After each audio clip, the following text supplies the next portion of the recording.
गणेशाय नमः। श्री सरस्वत्यै नमः। श्री गुरुभ्यो नमः। श्री सीतारामचंद्राभ्यां नमः। श्री विठ्ठल रुक्मिणीभ्यां नमः। राधा सहित श्री कृष्णाय नमः। श्री पुरुषोत्तमाय नमः। ओम वक्रतुंड महाकाय सूर्यकोटि समप्रभ निर्विघ्नं कुरु मे देव सर्वकार्येषु सर्वदा। गुरुर्ब्रह्मा गुरुर्विष्णु गुरुर्देवो महेश्वरः गुरुः साक्षात् परब्रह्म तस्मै श्री गुरवे नमः। विनायकं गुरुं भातुं ब्रह्मा विष्णु महेश्वरान् सरस्वती प्रणम्यादौ सर्वकार्यार्थसिद्धयेत। शान्ताकारं भुजगशयनं पद्मनाभं सुरेशं विश्वाधारं गगनसदृशं मेघवर्णं शुभांगं लक्ष्मीकान्तं कमलनयनं योगिभिर्ध्यानगम्यं वन्दे विष्णुं भवभयहरं सर्वलोकैकनाथं। कस्तूरीतिलकं ललाटपटले वक्षस्थले कौस्तुभं नासाग्रे वरमौक्तिकं करतले वेणुकरे कङ्कणं सर्वाङ्गे हरिचन्दनं सुललितं कण्ठे च मुक्तावली। गोपश्रीपरिवेष्टितो विजयते गोपालचूडामणि वंशी विभूषितकरा नवनीरदाभात् पीताम्बरादर्णबिम्बफलाधरोष्ठात् पूर्णेन्दुसुन्दरमुखादरबिन्दुनेत्रात् कृष्णात् परं किमपि तत्त्वमहं न जाने। वसुदेवसुतं देवं कंसचाणूरमर्दनं देवकी परमानन्दं कृष्णं वन्दे जगद्गुरुं। मूकं करोति वाचालं पङ्गुं लङ्घयति गिरिं यत्कृपातमहं वन्दे परमानन्दमाधवं। कृष्णाय वासुदेवाय हरये परमात्मने प्रणतक्लेशनाशाय गोविन्दाय नमो नमः। श्री पुरुषोत्तमाय नमः। श्री पुरुषोत्तमाय नमः। श्री पुरुषोत्तमाय नमः।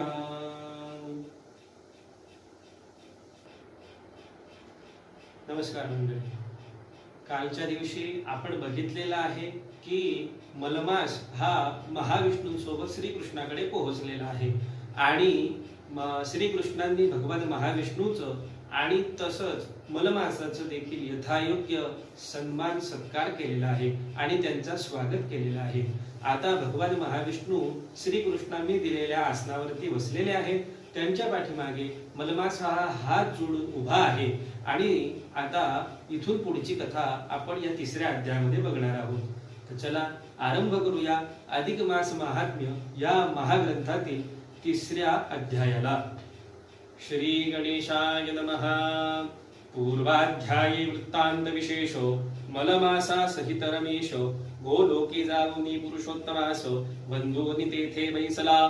श्रीकृष्ण म्हणे युधिष्ठिरासी राया ऐके पुढील कथेसी मग तो पुरुषोत्तम मलमासासी पाहूनी विष्णूसी प्रश्नित म्हणे विष्णू हा आणिला कोण काय ह्याचे नामाभिधान हा रडतो काय म्हणून कोणते दुःख यासी अरे ह्या माझ्या गोलोकात कवणाही दुःख नव्हे प्राप्त येते वसती ते सतत परमानंदी निमग्न स्वप्ना माझी ही या ठाई दुर्वार्ता ऐकू येत नाही मग प्रत्यक्ष दुःखी तो पाही कोठून या असणार ऐसे असता हा सांप्रत माझे पुढे थरथर कापत नेत्री दुःखाश्रू गाळित काकी उभा राहिला ते ऐकून रमारमण पुरुषोत्तमासी बोले वचन म्हणे देवा हा याचे मुख्य दुःख काय ते सांगतो ऐके समग्र कला काष्ठा घडीदीन पक्ष मास ऋतू अयन वर्ष औषधी द्रुम ग्राम अशेष गिरी कूप नदी इत्यादी जे त्या सर्वांचेही स्वामी असत म्हणून जगी हे पूजले जात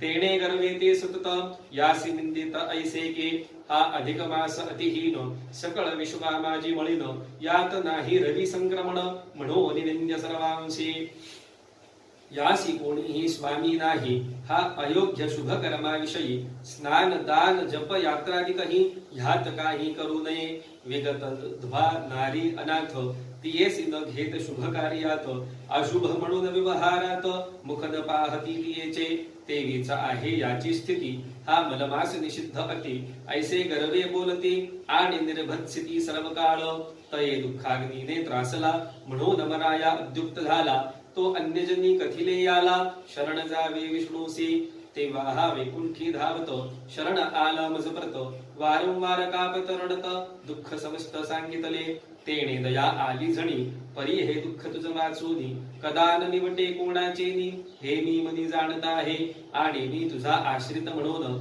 निराश्रितासी हाती धरून तव चरणी आडिला शरण करी रक्षण दयाळा तू पर दुःखा सहनशील अनाथ नाथ दीन दयाळ ऐसे बोलती वेद सकळ तेचे सफल करी आता तव चरणी शरण येई तयासी दुःख कदा न होई ऐसे विद्वान बोलती तेही मिथ्या काही करू नको आणि मजसाठी ही भगवंता याचे दुःख निरसी आता अन्य काज टाकुनी सर्वथा यासी घेऊनी आलो असे माझे येणे सफळ कर ह्या दीनासी रक्षी सत्वर समर्था प्रत वारंवार प्रार्थूना फार करू नये ऐसे बोलती प्राज्ञ समस्त यास्तव आता राहतो स्वस्थ ऐसे प्रार्थुनी रमाकांत जोडूनी स्वस्थ ठाकला तैतो भगवान परिपूर्णतम किशोर मूर्ती पुरुषोत्तम विष्णू म्हणे गात्वा उत्तम आज कर्म केले सो मलमासासी हाती धरुनी जो तू आलासी या स्थानी येणे तुझी सर्व त्रिभुवनी उत्तम कीर्ती होईल अरे तू माझा प्राणची भला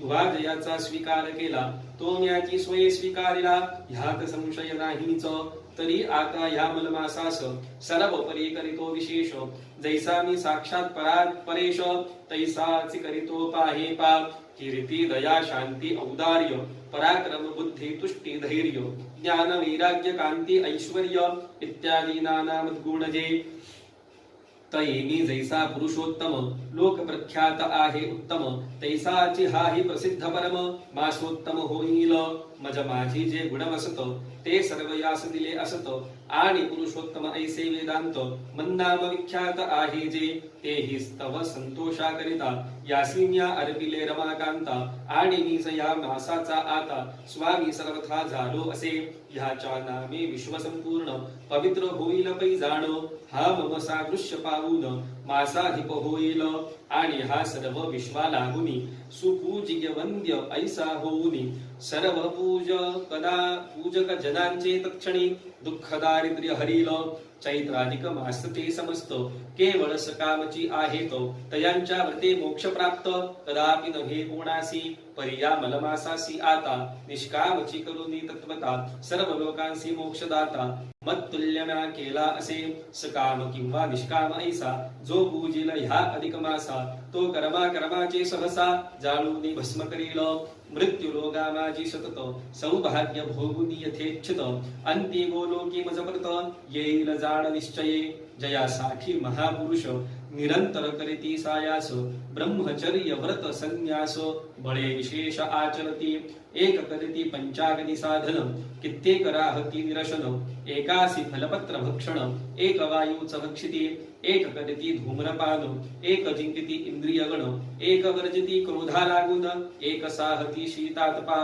एक शोषिती वर्षापदा ऐसे उपाय करीती सदा तरी ते माझ्या परमपदा कदापि नाही पावतो सर्व साधनाहुनी अधिक श्रेष्ठ असे हा मास एक सर्व कामार्थ सिद्धिदायक यापरी तुझे नसे काही तरी सकळी अनन्य भावे ह्या पुरुषोत्तमासी भजावे स्नान दान जपादी आघवे सत्कर्म करावे ह्या माझी सुभूमीसी प्रेरिता धान्य जैसे कोटिशः वाढे जाण तैसे ह्या मासीचे पुण्य कोटी गुणे होईल चातुर्मास्यादी यज्ञ कर्मांनी कित्येक जाती स्वर्ग भुवनी परितीर्थील भोग भोगुनी पुन्हा भूतळी येतात म्हणजे यज्ञाधिकांचे पुण्य नाशवंत आहे म्हणून स्वर्ग भोग संपता तत्क्षण पुनश्च भूतळी येती ते तैसा प्रकार नाही येथे हे अविनाशी असे निरुते यथा विधी पुरुषोत्तमा ते परमादरे सेवील जो तो स्वकुळासह धरून मज प्रतीच येईल जाण नाना भोग भोगीत पूर्ण अखंड येथे चिराहील जो का येथे एकदा आला तो पुन्हा न जाय मृत्यूलोकाला आधी व्याध्यादी दुःखे तयाला कदापि नाही स्पर्शत जेथे जाऊन मागे न फिरत तेची भगवद्धाम निश्चित ऐसे बोलती वेद सतत कैसे असत होईल ते असो आता या अधिक मासाचा मीच अधिपती झालो साचा आणि चैत्रादी सर्व मासांचा राजा यास केला असे माझे नाम पुरुषोत्तम तेही यास दिधले उत्तम ऐसा माझ्या परीचा अनुपम केला असे साचार तस्मात ह्याचे भक्ताविषयी मीच चिंता वाहतो सदाही तयाच्या सर्व कामनाही मीच पुरविल्या पाहिजेत मदभक्ताचा अपराध केला तरी कदाचित साही न वहिला परी ह्याचे भक्तांचा मजला कदापि न साहवेल माझे पूजना होऊन निरुते भक्त पूजन मज आवडते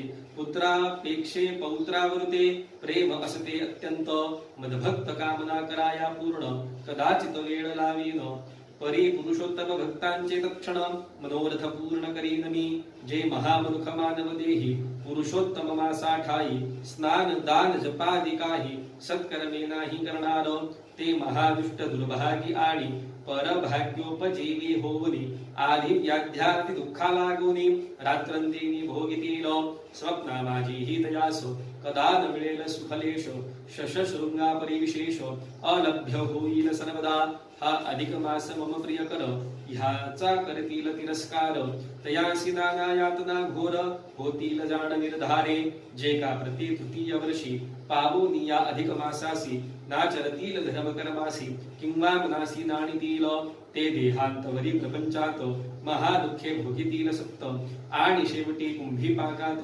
पडोनिया पचतील पै हा माझा पुरुषोत्तम मास पुण्यतम श्रीमान विशेष जयांचे अज्ञाने शून्य अशेष जायतयास सुख कैचे पुरुषोत्तम मासासी जिया योषिता सौभाग्यादी सुखाकरिता स्नान दानादी करणे तत्वता भक्ती भावे करतील तया सौभाग्य पुत्र संतान इत्यादी सर्व मी देईन आणि जिया कोणी सत्कर्मेण मनमास शून्य दवडतील तयासी मी मासाधिनाथ प्रतिकूल होईन खर्चित पतिपुत्र पौत्र बंधु वित्त इत्यादी समस्त निर्दाळीन तस्मात् ह्या अधिक मासा ठाई सर्वात्म भावे सर्वाही स्नान पूजा जपादी काही सत्कर्मे सदाही करावीत आणि यत्किंचित शक्त्यनुसार अवश्य दान द्यावे साचार तेणेनी साक्षात परमेश्वर तया प्रसन्न होईन जो कामज पुरुषोत्तमासी भावे पूजील अधिक मासी तो भोगुनिया सर्व सुखासी गोलोकवासी होईल आता विष्णू आजपासून माझी आज्ञे सकळ जन ह्या मम प्रिय मासाचे पूजन करीतील जाण निश्चये हा सकळ मासात आता परम श्रेष्ठ केला तत्वता तरी ह्याविषयी रमाकांता काही चिंता करू नको आता तू ह्यासी घेऊनी सुखे जाई वैकुंठ भुवनी ऐशी ऐकुनी भगवतवाणी चक्रपाणी आनंदला आणि तयासी केला नमस्कार मग वैसोनी गरुडावर मलमासा सुखसत्वर स्वस्थाना चालता झाहला क्षणा माझी रमा रमण वैकुंठी पोचला येऊन मलमासासी रहाया स्थान स्वसन्निध दीधले तैतो वैकुंठीची वसती पावोनिया हर्षला अति मग सर्व मासांचा निरोती मुख्याधिपती होऊनिया विष्णू सह वैकुंठ भुवनी रमू लागला रात्रंदिनी पूर्वील दुःख मुनी हुनी देश धडी जाहले असो ऐसा तो कृपे करून सर्व पुण्याचे झाला निधान त्रैलोक्या माझी सामर्थ्यवान तैसा अन्य नसे कोणी तया माझी सत्कर्मे करीती तयाची सर्व दुःखे हरती आधी व्याधी जरा अपकीर्ती तया नशिवती कधीच जे महामूढ जन कोणी नादरेती त्या मासा लागुनी पुरुषोत्तमासी उद्देशुनी कर्म न करीती काहीच तयावरी दुःखाचे पर्वत एका मागुनी एक पडत साक्षात भगवंताचे भाषित कैसे असत्य होईल श्रीकृष्ण म्हणेगा राजा ऐक तुम्हासी येताती दुःखे अनेक ह्याचे कारण आहे एक ते मी सकळीक जाणतो तुम्ही वनी आल्यापासून पुरुषोत्तम मासा लागून स्नान दान पूजादी करुनी कधीच नाही सत्कारिले तुम्ही वना आल्यानंतर श्री भगवंताचा प्रिय कर तो पुरुषोत्तम मास सुंदर द्वित्रिवार केला येऊन या भीष्म द्रोणादिकांचे भय तेने विकळ तुमचे हृदय आणि तयाला धनंजय इंद्रलोकासी गेला जो त्याचे वियोगे तुमचे मानस भांबावूनी गेले विशेष तेने योगे तो पुरुषोत्तम मास नाही तुम्हास समजला तयासी तुम्ही काय करावे प्रारब्ध म्हणून स्वस्थ राहावे दैव असेल तैसे आघवे घडो न येते सहजचे अदृष्टींचे फळ संपूर्ण अवश्य भोगावे लागे जाण सुख दुःख भय कल्याण दैवेची प्राप्त होतसे तरीही तुम्ही अदृष्टा भरवसा ठेवून सदा स्वस्थ वैसा आणि तुझा प्रकार झाला कैसा तोही सांगतो ऐकजे ऐसे कृष्णे धर्मरायासी कथिले असे प्रेम भरेसी तेच नारायण नारदासी स्वये कथिता जाहला श्री अधिक मास महात्म्य सार बृहन्नारदीय पदमाधार सज्जन श्रोते ऐकोत तृतीयाध्याय गोडः श्री कृष्णार्पणमस्तु।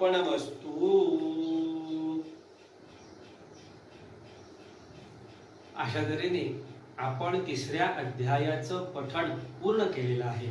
या तिसऱ्या अध्यायामध्ये आपल्याला काय माहिती मिळते तर श्रीकृष्ण मलमासाला पुरुषोत्तम मास असे नाव देतो आणि सर्व मासामध्ये त्याला श्रेष्ठता प्रदान करतो अशा या अध्यायात आपल्याला माहिती मिळणार आहे। श्रीकृष्ण युधिष्ठिराला म्हणाला की आता पुढची गोष्ट ऐका।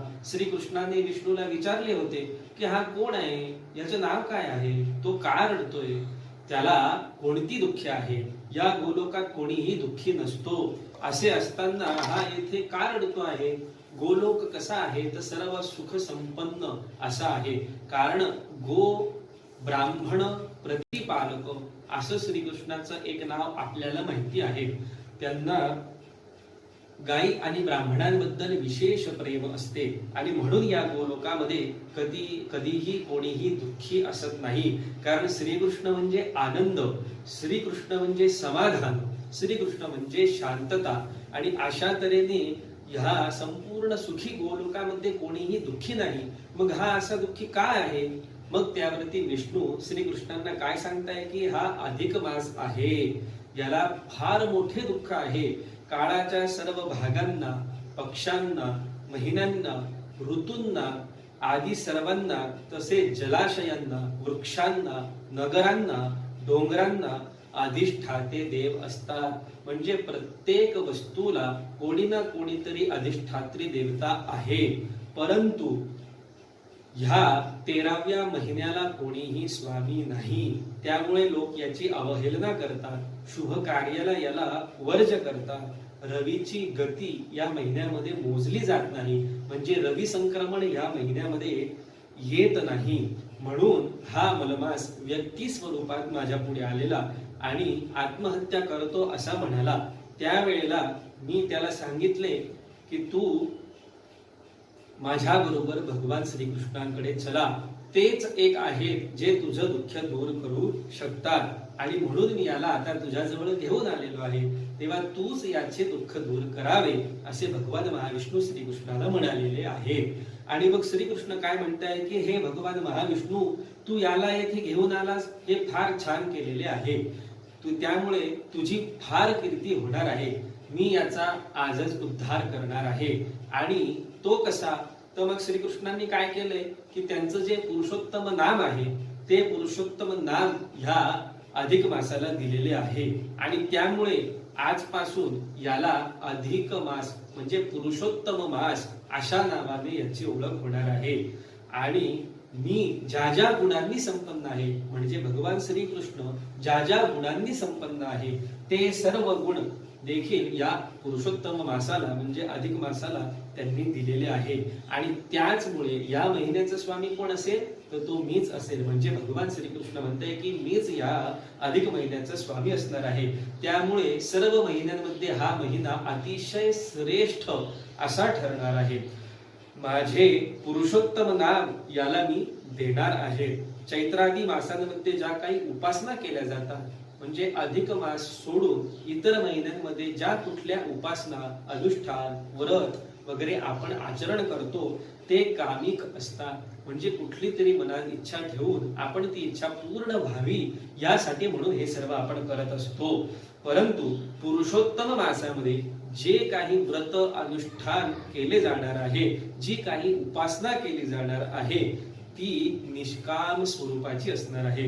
त्यामुळे व्रतकर्त्याला सर्व प्रकारची सुख तर मिळणारच आहे, परंतु परम पद म्हणजे मोक्ष पद जो शेवट आहे तो देखील याला त्या व्रतकर्त्याला मिळणार असे भगवान श्रीकृष्णाने महाविष्णूंना सांगितलेले आहे. चातुर्मासात व अन्य महिन्यामध्ये जे यज्ञ वगैरे केले जातात त्यामुळे मिळालेल्या पुण्याने स्वर्गादी लोक मनुष्यांना प्राप्त होत असतो. आणि तेवढं पुण्य भोगून झालं की स्वर्गातून पुन्हा व्यक्ती या भूलोकावरती अवतार धारण करत असतो. परंतु या पुरुषोत्तम मासामध्ये जो कोणी व्रतकर्ता स्नान, दान, तप, उपवास आदी सर्व करणार आहे त्यांचे सगळं दुःख नष्ट होऊन त्याला उत्तम लोक म्हणजे गोलोक हा मी प्राप्त करून देणार आहे.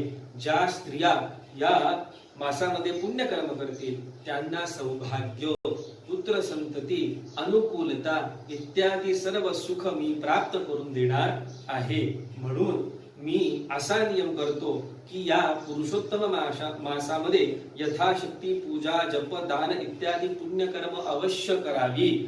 आजपासून हा मास परम पवित्र मानला जाईल, म्हणून याला आता वैकुंठामध्ये तुम्ही परत घेऊन जा.